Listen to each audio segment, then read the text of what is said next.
Namaskar. Welcome to another episode of Editorial. Okay, today I have a very interesting subject for you, a very interesting topic for you. My topic will involve a lot of figures, but believe me, it is interesting and it's an information that you should have. I am going to talk to you about your taxes. How much taxes are paid to the government and how much does the government pay back for your benefits? This is what I am going to discuss with you today. I am also going to discuss with you that for instance, Maharashtra, for every 100 rupees of direct taxes that Maharashtra pays, Maharashtra gets back only 7 rupees. For every 100 rupees of taxes that Uttar Pradesh pays, Uttar Pradesh gets close to 333 rupees. For every 100 rupees of tax that Bihar pays, Bihar gets close to 922 rupees. Acha, you will be wondering why? If you are sitting in Maharashtra, you will say, "Maine kya paap kiya?" Now that's what we are going to discuss. Let's get right into this show. Okay, for starters, a lot of the information that I'm going to share with you, of course, these are Government of India figures, most of them. A lot of information that I'm going to share with you, I have gathered it from articles from NDTV and also tweets from Anshul Gupta. Anshul Gupta is the co-founder and CIO, Chief Investment Officer of Wind Wealth. So thanks to Anshul Gupta and NDTV, a lot of these documents I have gathered from there. Okay, chalo. Now let's get into the topic in hand. I'm going to bifurcate this presentation again into 3 parts. First, let us talk about some facts and figures. कि कितना पैसा आता है, कितना पैसा जाता है, कितना पैसा मिलता है, how much money do you pay as taxes, how much does the government give back to you? Let us first understand those figures. Then we will discuss why government gives you the money that it does and why does some state gets much more than what your state does. Let's discuss that fact. That's how our presentation is going to be bifurcated. Okay, and finally we will do our analysis. So this is the 3 part of our presentation. First, let me start with our basic. Where does money come from for the government? Okay, let's start with that. So 15% of the money collected by the government comes from income tax, that is direct taxes. 7% comes from union excise. 15% comes from corporation taxes. 17% comes from goods, service taxes and other taxes. 4% comes from customs. 2% comes from non-debt capital receipts. 6% comes from non-tax receipts. And 34% comes from borrowings and other liabilities. Borrowing that our country does, 34% comes from that. So this is how a rupee comes to the government of India. This is how it is bifurcated. Now let us go to the next one. Where does your money go? So we now understood how the money comes. Now let us understood where does your money go. The 1 rupee that the government spends, 4% goes to pension. 8% goes to other expenditure, miscellaneous expenditure. 18% goes to states' shares for taxes and duties. 18%. The center gives back the state as their share for the taxes. 9% goes to finance commission and transfers. 17% goes to central sector schemes, or your Pradhan Mantri Awas Yojana and Jal Jeevan Mission and all of that. So the central sector schemes, 17% goes. Defense, we spend 8%. Subsidies, your fair price shop, the subsidy you get from your fair price shop, etc. 7%. Central sponsored schemes, special scheme that the central sponsors, 9%. And the interest payment, remember the 34% which I told you comes from borrowings. Interest dena padega na? So that 20% goes as interest for those schemes. So that's how the government spends your 1 rupee. The percentage. Now this is how the government gets, this is where the government spends. Now let us look at the next part of our presentation. The next part is how much does a state pay and how much does a state get. Now let us go into that. Now, the state-wise contribution of direct taxes is as follows. Direct taxes is your income tax and others. It is as follows. Maharashtra pays 38% of direct taxes. Goa, 0.2%. Karnataka, 12.2%. Kerala, 1.4%. Tamil Nadu, 6.4%. Andhra Pradesh, 4.1%. Telangana, 2%.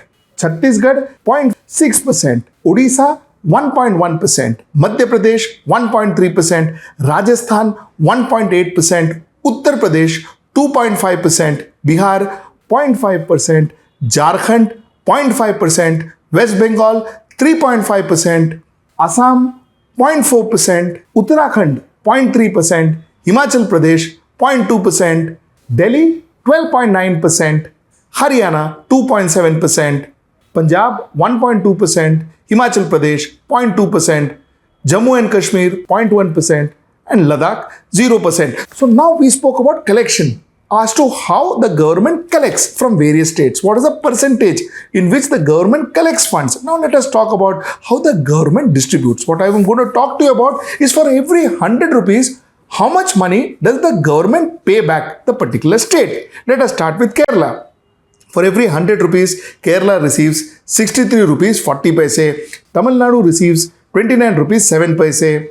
Karnataka receives 13 rupees 90 paise. Andhra Pradesh receives 46 rupees. The Telangana receives 49 rupees 80 paise. Goa receives 86 rupees 40 paise. Maharashtra receives a mere 7 rupees 70 paise of every 100 rupees that Maharashtra spends. Gujarat receives 31 rupees 30 paise, Rajasthan 154 rupees 10 paise, Madhya Pradesh 279 rupees 10 paise, Uttar Pradesh 333 rupees 20 paise, Chhattisgarh 282 rupees 30 paise, Odisha 187 rupees 30 paise, Jharkhand 303 rupees 30 paise, West Bengal 90 rupees 20 paise, Meghalaya 464 rupees 94 paise, Tripura 1077 rupees, Mizoram 3583 rupees 20 paise for every 100 rupees they spend, Manipur 1484 rupees 90 paise, Nagaland 1252 rupees 50 paise, Arunachal Pradesh 4863 rupees 70 paise, Assam 354 rupees 60 paise, Sikkim 651 rupees 70 paise, Uttarakhand 171 rupees 30 paise, Himachal Pradesh 174 rupees 40 paise, and so on and so forth. This is how the distribution of the money is, what the state gets back for every 100 rupees of direct taxes that that particular state pays. Okay, now let us go to GST collection. Till now, we have spoken about direct tax collection. Now we will talk about GST collection. Again, let me tell you one fact, which I constantly repeat, and I will repeat in every forum that I get an opportunity. Every Indian pays taxes. So if anybody comes down to tell you that only 1.96% or 2% of Indians pay taxes, the rest don't, please tell him or her that what he is saying, his information is wrong. Every Indian pays taxes. Some of us pay direct taxes, some of us pays taxes as GST, goods and service taxes. But taxes hum sab dete hain. Now let's go to the collection. What is the contribution of GST to the central government? Let's go back. Kerala 2.8%, Tamil Nadu 7.68%, Karnataka 9.28%, Andhra Pradesh 2.94%, Telangana 3.85%, Maharashtra 21.77%, Odisha 3.56%, Chhattisgarh 2.38%, Madhya Pradesh 2.84%, Gujarat 8.52%, Rajasthan 3.5%, Uttar Pradesh 6.52%, Jharkhand 2.34%, West Bengal 4.34%, Uttarakhand 1.16%, Haryana 6.16%, Punjab 1.6%, Himachal Pradesh 0.65%, Jammu and Kashmir 0.38%, Ladakh 0.02%, Uttarakhand, like I told you, 1.6%. This is how it stands broadly. I've covered most of the states. I've missed out some, but I've covered all the major states, all the major percentage. So this is how the collection of GST stands. Now let us talk about how the state is paid back. What is the state-wise allocation percentage from the center? Kerala, the allocation is 1.9%. Tamil Nadu is 4.2%, Karnataka is 3.7%, Goa 0.4%, Andhra Pradesh is 4.1%, Telangana is 2.1%, Maharashtra is 6.1%, Gujarat 3.4%, Madhya Pradesh 7.9%, Chhattisgarh 3.4%, Odisha 4.6%, Rajasthan 6%, Uttar Pradesh 17.9%, Bihar 10.1%, West Bengal 7.5%, Sikkim 0.4%, Arunachal Pradesh 1.8%, Nagaland 0.6%, Manipur 7%, Mizoram 0.5%, Tripura 0.7%, Uttarakhand 1.1%, Haryana 1.1%, Punjab 1.8%, Himachal Pradesh 0.8%. This is broadly, like I said, again, I've covered most of the states. This is how the distribution happens. Now, the question, the most interesting question of the editorial. अरे ऐसा क्यों होता है कि some states are paid more, some states are paid less? Is this because the government pays states which they are favoring and pays states which they are not favoring? Actually, that's not entirely correct. Though there is definitely a certain amount of favoritism that does happen where the central government and the state government is the same. That is a different issue, but not necessarily, not always. There is a broad understanding in which the monies that center pays the state is calculated, and that's something that I would like to explain to you. There is a basis in which it is calculated, and I will explain the base to you. Like I said, thanks to Anshul Gupta, from whose Twitter I have taken these figures, and he's explained it very well. So I'll explain the base to you as to how the distribution happens. Now, there is a weightage that is given under the 15th Finance Commission. In fact, 15th Finance Commission, even the 14th Finance Commission had recommended a weightage. 15th Finance Commission changed it a little bit, but there is a weightage under which the government, the central government gives money, allocates money to the state government. Now, let us understand what this weightages are. That will give you some kind of an understanding as to how and why do you get so much money, or why do you get so less money from the central government, and why does some other state gets more money or lesser money than your particular state. Now, the weightage in which this entire thing works is, as per the 15th Finance Commission, the income distance gets 45% weightage for the allocation of funds to your particular state. What does income distance mean? How far is the state's per capita income from the state with the highest per capita income? So the difference between the per capita income of a state versus per capita income of the highest state is what you call as income distance. And based on the distance, the allocations of funds, so that the funds are redistributed, so that even states which has got less per capita income, or states that doesn't have that kind of, generate that kind of revenue, also gets an opportunity to develop. So that's what you call as income distance, and 45% weightage is given to income distance. The second is area, which is 15%. The area is, the bigger the state is, the higher the need to spend. So that is very simple. The bigger the state, the higher the need to spend. So that is 15%. The third priority is population. That too is 15%. Correct. Population is also a simple thing to understand. Number of people, the population of the state, and the allocation of funds to the state. Now we come to demographic performance. Demographic performance is, while population carries weight in the formula, it should not be an incentive for the state to grow their population. So demographic performance is based on the progress in population control. So just because your state goes on having population, grows on growing the population, that doesn't mean that you will get more and more money. So you are also incentivized when you control your population.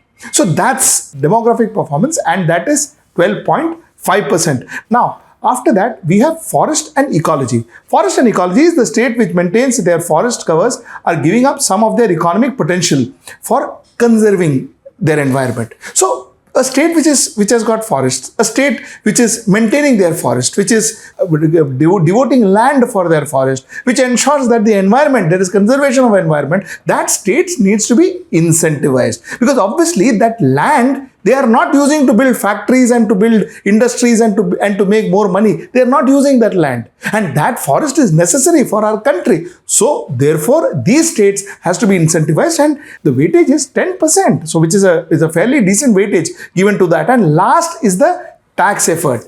Tax effort, which is given 2.5% incentive, is the incentive for the states which have higher tax collections. It is the ratio of average per capita own tax revenue and the average per capita state GDP. It has the lowest weightage of 2.5%. So this is how the weightages are distributed. So like I said, it is not that the central government can just decide isko aisa dega, usko aisa dega, and the money is given. There is a certain amount of weightage, like I told you, according to the 15th Finance Commission. And normally the allocation is calculated based on the weightage. So next time when somebody tells you that that Maharashtra is only getting 7 rupees, there is a logic to it. It is not just done randomly. That's all that we need to know. Now, let's talk about the conclusion to this entire story. While we follow a federal system, we are a federal government. It's a central government. Every state has to be looked after equally. We can't be seen as promoting a state who makes more money and not promoting a state who does not make that kind of money. Secondly, it is our responsibility to ensure that every state in this country gets food, gets health facilities, gets infrastructure, help them to develop, help to ensure that the lifestyle of the people are improved. This is our responsibility. So it is very, very necessary that the redistribution funds is done accordingly. So not just that states that does financially well, does superbly well and the others don't, we have to take care of that. All this is perfectly understood and perfectly clear, and also it is absolutely fair in a federal system. Now what is not fair is when a financial capital, especially a financial capital like Mumbai and a state like Maharashtra, because of the fact that it is doing well, the impetus that should be given to the state so that it can further develop and further do well, possibly develop into one of the world's best state, one of the world's best cities, is imperative not only for Maharashtra but for the rest of the country. So if you starve a state like Maharashtra for infrastructure, for funds and development, then what you're really doing is you're really compromising the growth of the entire country. Because if Maharashtra grows, as we are seeing, the entire country grows. And I'm saying this to all the states. I'm saying this to most of the southern states too. If these states grow, if there is an impetus put on to these states, if there is investment put given to these states, especially if budget by budget, these states are given impetus so that there is special investment done for states which are doing well so that they can do better, then chances are not only that state develops, but the entire country develops. Not only that state earns more revenue, but the entire country earns more revenue. So I sincerely hope the next Finance Commission or the Government of India or the Ministry of Finance looks into this and ensures that like we invest, like corporates invest in companies, invest in divisions, invest in one particular business so that that business can grow, that ensuring that the entire company, entire group grows. The same way, I think India should look at states, invest in states and increase the infrastructure, increase the rapid development and ensure that that state grows faster. So this is the point that I would make, and till I see you next time. That's tomorrow at 10. Namaskar. To know about the latest updates on our new news app, go on your Android or iOS, search for HW News Network. Download our app, choose the language you prefer to get updates in. and be up to date with the latest news.